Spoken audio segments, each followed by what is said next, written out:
Hey everybody, we are joined by Packers college scout, Brandian Ross. Brandon, welcome. And after 5 years in the league as a player, that included some time in Green Bay, you became a scouting intern with the Packers. How did that come about? That actually came about randomly. I was actually changing my daughter's diaper, and I get a call from a 920 number. Like, I recognize that, but I'm like, let's pick it up. I usually don't, but something told me to do it. It was Elliot Wolf. He called and asked me, was I interested in being an intern? And I said, sure. Just what does that entail and all that kind of stuff. So, but he told me, we talked. I came for the interview. I think I did really well, hence why I'm here. And I got the internship. Now you stayed with the personnel side of things. Why that and not coaching? The first thing was I was told not to. I was advised by many people on the personnel side and coaches of mine to stick with personnel as it's more stable for me and my family. And then after doing it for a year, I realized that I really enjoyed it and I had a passion for it. In short order, you go from scouting intern to scouting assistant, and now you are a college scout. Would you say, if you looked at that resume, you are growing in this business in the right way? You're coming up in the right way? I like to think so. Green Bay is known for producing home-based talent, and I'm one of the people in that. Ted hired me as a scouting intern, and when Brian took over, he promoted me from scouting assistant, and then shortly thereafter, I was a college scout, and that just tells me that he trusted me enough to have my own area after a short time, and that he had faith that I could do the job well. Entering your 4 seasons covering the Southwest region, how important is that continuity, particularly when it comes to developing relationships? That is everything, actually. And that was one of the things that Brian and John Eric barked upon when they told me about the job and just what it really entails. Scouting is what I love to do, so to me that comes rather natural, and building relationships with people who you really don't know and don't have a relationship with sometimes outside of football, but it's everything. That they see me every year, multiple times a year. They see me in the spring, and now we do have relationships outside of football, to where they know my kids, I know their families, and it's just a real relationship. So, but it helps with the job so much because it allows us to do our job at the highest of levels. What's the job really like? What's a typical day for Brandian Ross? It depends on the school, but if I'm going to Texas, I'm in Austin. I'll drive from home because I live in Fort Worth now. But I get to the school around 7:30. I meet with the pro liaison, then I meet with the strength coach, then I watch tape for another 3 or 4 hours until practice starts. I go to practice.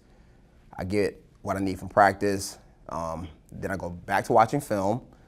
Then I meet with position coaches, hopefully, if they have time.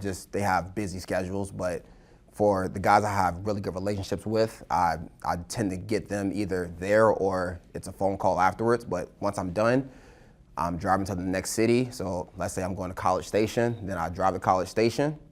I'll park in my hotel. I either grab food then, depending on the time of the day, or I start working. So I'll type my reports. Texas is a big school, so I'm looking between 15 to 20 guys on average. I type all of those reports, turn those in, eat food, talk to my family. Hopefully it's before midnight. Sometimes it's not. Sometimes I'm up till 1:30, 2 a.m., and I'm back up at 6. So it's a grind at times, but I wouldn't have it any other way. Do you ever take a moment to appreciate the fact that what you do is really the lifeblood of the organization? Finding players, That's really the lifeblood of the whole thing. Absolutely. I think we can get lost in it sometimes through the course of a season, but like the impact that I have, I take pride in that. I take pride in my work, and I take pride in finding this team and this city the best players I possibly can. And yeah, like I think about it all the time driving on the road because I have a lot of time alone. So I'm constantly thinking about how I can always get better to improve things. But yeah, I embark upon that all the time, just thinking about just my impact. Like my portion of this work, I take such pride in that I do think about it. Now, as a player, you were a defensive back, started at safety for the Raiders. How long does it take? I'm sure you felt good about scouting those particular positions when you first started. How long does it take to feel comfortable? You know, if they say, hey, take a look at that guard. I mean, how long does that take? I'm still working on it. Like that's a constant process, and I knew going into it that I would feel comfortable with DBs and receivers because that's what I've been around. But yeah, so when it comes to O-line, D-line, it's a little bit challenging, or it was at first because it was so foreign to me. I've never done it. I knew the job, but not the details of what it takes to be a really good pro. So that's something like I'm constantly working on, even to this very day, to where I'm always asking guys who have done it, our directors, guys who played O-line in the past. I'm always asking them questions about how I can phrase things that I see because it's a different world up there.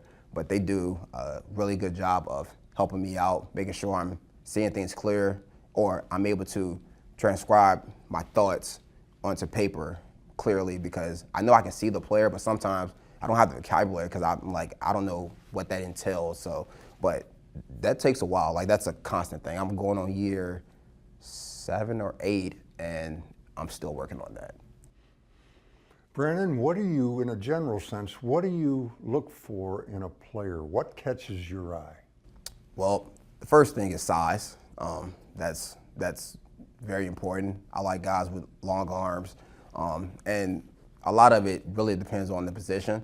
So if we go with offensive linemen, you know, I want guys with thick legs and just the look first. Like before I even watch the tape, they have to look the part because if not, you know, small guys tend not to last long in this league. It's just a big man's game, at least the way I've seen it and the way I've been trained in this business. But as a player, I look for guys who are athletic, flexible, guys who can play multiple sports. Like I like O-linemen who wrestled because they tend to be really good with their hands. It's things like that that I like to find out and know. And then within the tape, I want guys who are strong, who are aggressive, who are physical at the point of attack, who can move in space. You know, it's a lot of nuances within it, and we all want the Elton Jenkins, like, you know, and the David Bakhtiaris of the world, but that's just not realistic for everyone to be those two guys. But you want some of those traits within each guy. So it's just finding what you can live with and what Brian likes, and understanding that, okay, we can live with this, can't have that. It's a give and take. Would you say you're more of a feel guy or a numbers guy? I'm a feel guy, 100%. That's how I play the game. I'm all about my instincts, and I tend to trust my gut. So I'm big into trusting my gut and my instincts. Relatively young in the personnel business, what's the biggest thing you've learned so far? Ooh, to admit when you're wrong and admit it early and move on and learn from it. Because we work in a business, it's much like baseball where you're going to be wrong, like you're going to strike out.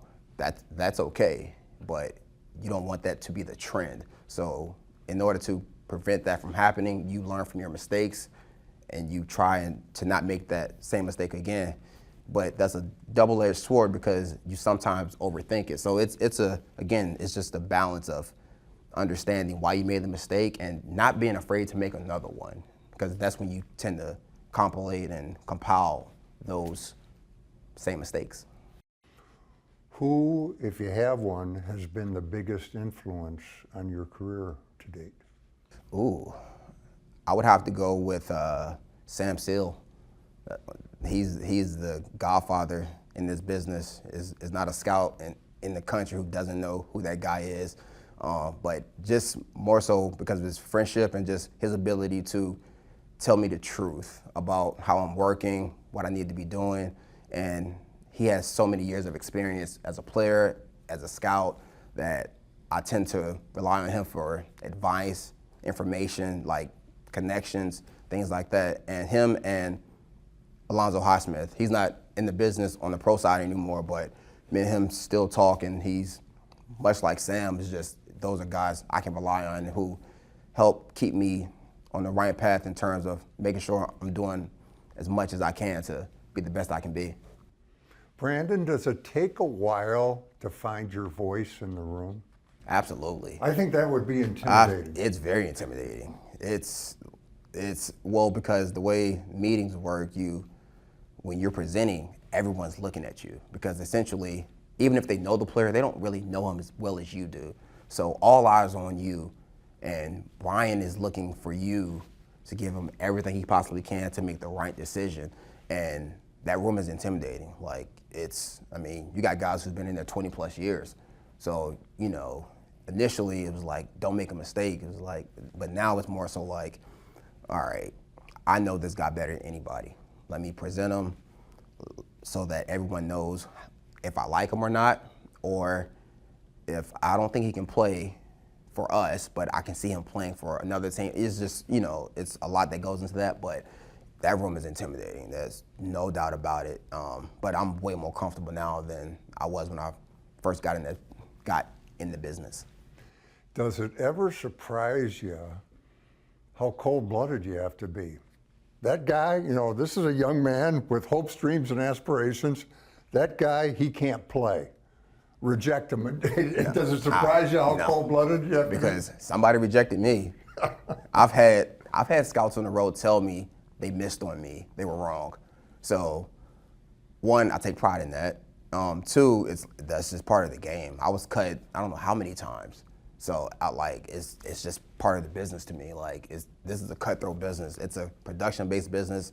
This isn't for everyone. It's the top of the best. It's the best of the best, the top 1% of athletes in the world. You know what I mean? I don't take it lightly that, listen, you're not good enough. Let's just cut ties here. I don't mind doing it because somebody did it to me, honestly. It's no more, no less. I got cut, guess what? You won't make it. So. In your line of work, how important is self-discipline? It's everything. In terms of, we're not in this building every day, so we're being relied upon to do our job, to get the information we need to scout the players and do it at a high level, and no one's over top of us. They're not watching us, watching our every move, making sure we do everything. They do a good job in this building of making sure that they give us the leeway to work how we need to work and get the job done.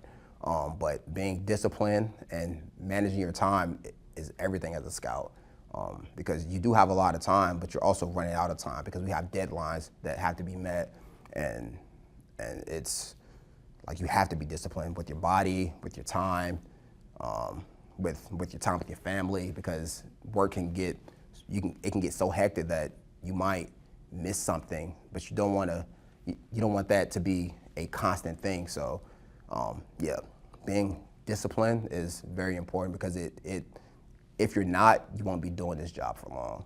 If you are, you have a chance to have a healthy work-balance relationship, I think. I know it's always ultimately a team effort, but in your young career, do you have a success story that you'd like to share?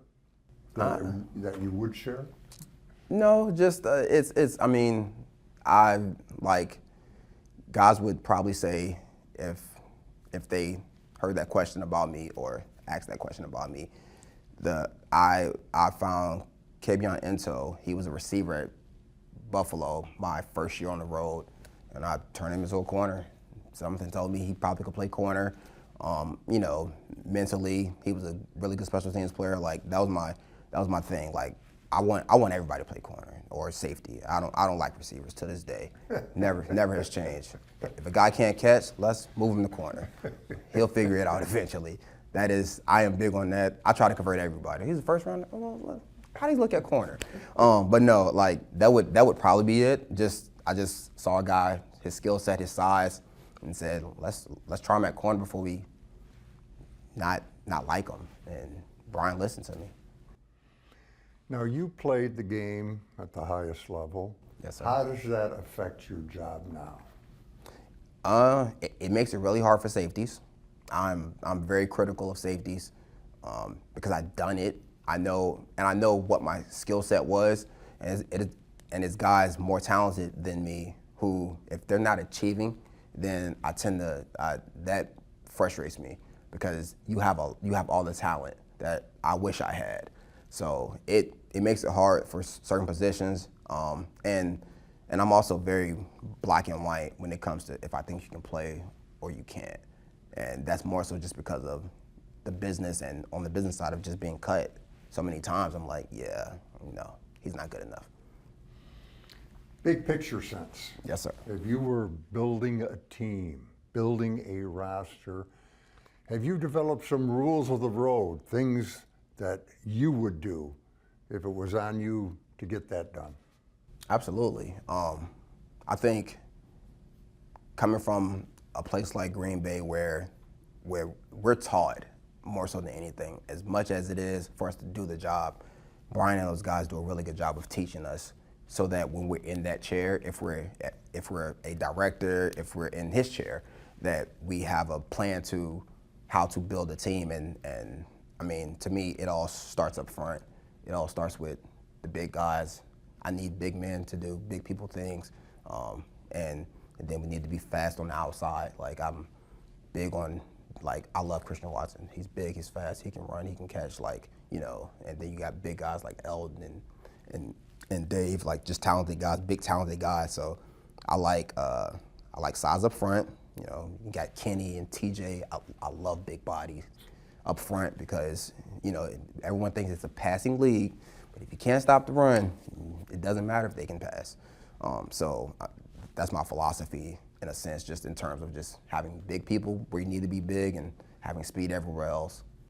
Brandon, thank you and best of luck in the future. Thank you. Brandian Ross, everybody.